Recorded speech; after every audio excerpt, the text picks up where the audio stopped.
is called Solaris. The second degree of burning separation forms a blister.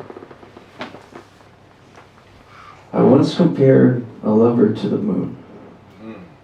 He asked me what I meant as we held hands, my body a shield cutting across a busy intersection with the soft downtown breeze of a summer's midnight.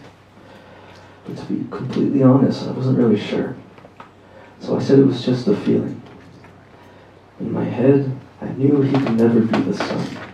I think back to its light as a child, staring until it etched itself against the back of my eyelids with the brightness of an ultraviolet ghost, or maybe a scar.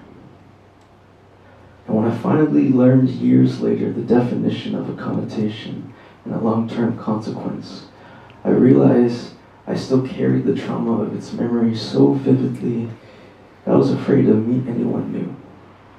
You're so hot that it's burning me.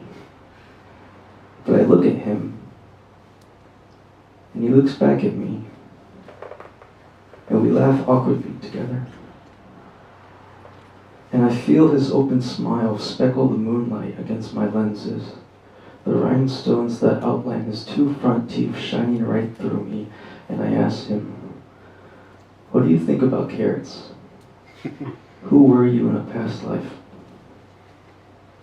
He pauses for a moment, and then he lists off a couple of animals. A muskrat, a desert tortoise, a sunfish. But truthfully, I could only see him as a lonely moon rabbit. He's confused, so we look up at the night sky. Can you see the way it droops its head, like it's bowing? How it's carved in the shadows and the edges of each crater? He goes quiet while I share the story of its selflessness, how it sacrificed its flesh and blood to save a starving forest, that while the other creatures gathered themselves around the warmth of a bonfire to mourn a cruel existence, it emerged from the brush and hurled its body into a tangle of flames. And the animals watched in hunger and tears with mouths wide open as its body took the shape of a dark cloud of smoke that trailed and twisted upwards until it stained the surface of the moon. He told me that I had a strange way of flirting.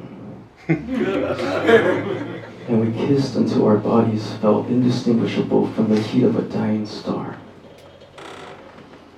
But in space, all things fade, always into an indescribable silence and always out of place, always out of love. Its departure mimics the phases of the moon, her cycles and habits of returning. Thank you.